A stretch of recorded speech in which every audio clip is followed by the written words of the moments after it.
నల్గొండ పట్టణంలోని గొల్లగూడ హాస్పిటల్ నుండి పెద్దబండ వరకు రోడ్డు వెడల్పులో ఇల్లు కూలిపోయిన బాధితులకు ఇందిరమ్మ ఇండ్ల కేటాయింపులో మొదటి ప్రాధాన్యత కల్పించాలని సిపిఎం జిల్లా కమిటీ సభ్యులు మాజీ కౌన్సిలర్ ఎండి సలీం, పట్టణ కార్యదర్శి దండంపల్లి సత్తయ్య కోరారు. ఈ మేరకు జిల్లా కలెక్టర్కు వినతిపత్రం అందజేశారు.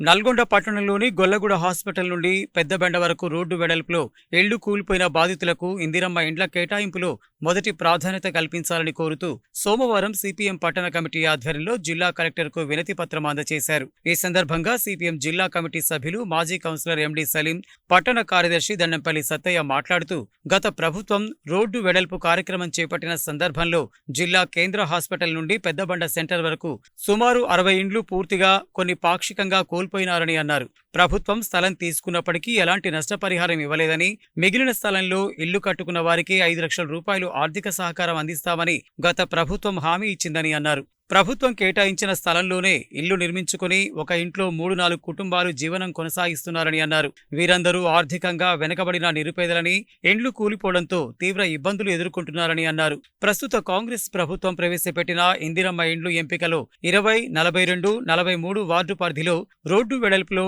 ఇండ్లు కోల్పోయిన బాధితులకు రిజిస్ట్రేషన్ డాక్యుమెంట్తో సంబంధం లేకుండా పొజిషన్ ఆధారంగా ఇందిరమ్మ ఇంటి మంజూరు చేసి ఆదుకోవాలని కలెక్టర్ని కోరారు. ఈ కార్యక్రమంలో సిపిఎం పట్టణ కమిటీ సభ్యులు గాదె నరసింహ, 20, 42, 43 వార్డుల రోడ్డు వెడల్పులో ఇల్లు కోల్పోయిన బాధితులు మన్నె శంకర్, కొత్త అశోక్, లక్ష్మి, సైదమ్మ తదితరులు పాల్గొన్నారు.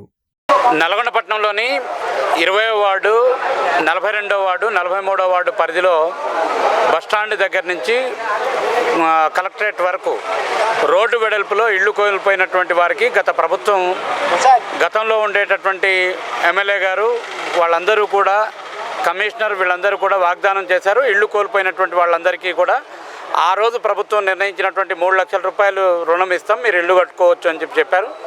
ఇల్లు కోల్పోయినటువంటి వాళ్ళకి ఏ ఒక్కరికి కూడా, ఆ స్థలం పోయినటువంటి వాళ్ళకి కానీ, ఇల్లు కూలిపోయినటువంటి వాళ్ళకి కానీ ₹1 కూడా నష్టపరిహారం చెల్లించలేదు. దాని విషయంలో గతంలో అధికారులకు విన్నవిస్తే మీకు 3 లక్షల రూపాయలు మంజూరు చేస్తామని చెప్పారు. ఇప్పుడు ఇందిరమ్మ ఇళ్ల సర్వే చేస్తూ ఉన్నారు. ఈ ఇందిరమ్మ ఇళ్ళు సర్వే చేసేటటువంటి దాంట్లో మొదటి ప్రాధాన్యతగా వీళ్లకు భూమి కోల్పోయినటువంటి వాళ్లకు, ఇల్లు కోల్పోయినటువంటి, రోడ్డు వెడల్పులో ఇల్లు కోల్పోయినటువంటి వాళ్ళకి మొదటి ప్రాధాన్యతగా ఇవ్వాలని చెప్పి ఈరోజు జిల్లా కలెక్టర్ గారిని కలిసి దరఖాస్తు ఇవ్వడం అనేటటువంటి జరిగింది.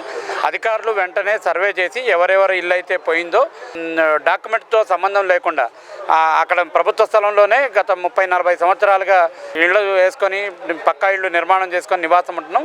ఇప్పుడు రోడ్డు వెడల్పులో కూలిపోయినాయి కాబట్టి డాక్యుమెంట్స్తో సంబంధం లేకుండా కూలిపోయినటువంటి వాళ్ళందరికీ 5 లక్షల రూపాయలు ఇందిరమ్మ ఇళ్ళు మంజూరు చేయాలని చెప్పి సిపిఎం పార్టీగా డిమాండ్ చేస్తాను.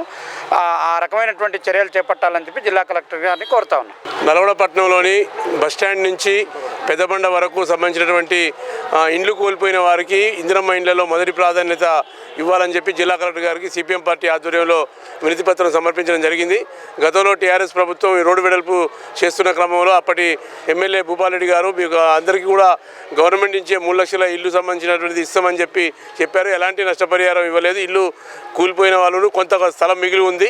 బట్ ఆ స్థలాల్లో ఇప్పుడు ఇల్లు కట్టుకోవడానికి ఇందిరమ్మ ఇండ్లు కాంగ్రెస్ ప్రభుత్వం పెట్టినటువంటి 5 లక్షల ఇందిరమ్మ ఇండ్లు వాళ్ళకు మొదటి ప్రాధాన్యతగా ఇవ్వాలని చెప్పి మేము సిపిఎం పార్టీకి డిమాండ్ చేస్తున్నాం. ఎందుకంటే వార్డుకు 10-15 వస్తాయి. మరి అక్కడ ఉన్నాయి 60 మంది, దాదాపు 60 ఇండ్లు దాకా కోల్పోయినరు. కాబట్టి ఫస్ట్ ప్రాధాన్యతగా దీన్ని వీళ్ళకు ఇవ్వాలని చెప్పేసి సిపిఎం పార్టీ డిమాండ్ చేస్తూ ఉంది.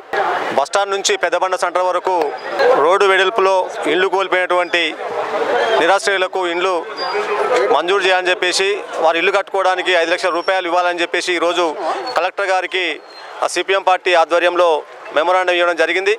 గత ప్రభుత్వం కూడా మొదటి ప్రాధాన్యతగా ఇండ్లు కోల్పోయినటువంటి వాళ్లకు ఇస్తామని చెప్పేసి వాగ్దానం చేశారు. ఆ వాగ్దానం ప్రకారమే వాళ్ళకు ఇండ్లు మంజూరు చేసి అదేవిధంగా 5 లక్షల రూపాయలు ఇవ్వాలని చెప్పేసి కోరుతా ఉన్నాం. అనేక మంది నిరుపేదలు ఉన్నారు, ఇండ్లు పోయి ఇబ్బంది పడుతూ ఉన్నారు. కాబట్టి మొదటి ప్రాధాన్యతగా ఇందిరమ్మ ఇండ్లలో వారికి ప్రాధాన్యతనిచ్చి ఇండ్లు ఇవ్వాలని చెప్పేసి ప్రభుత్వాన్ని కోరుతా ఉన్నాం.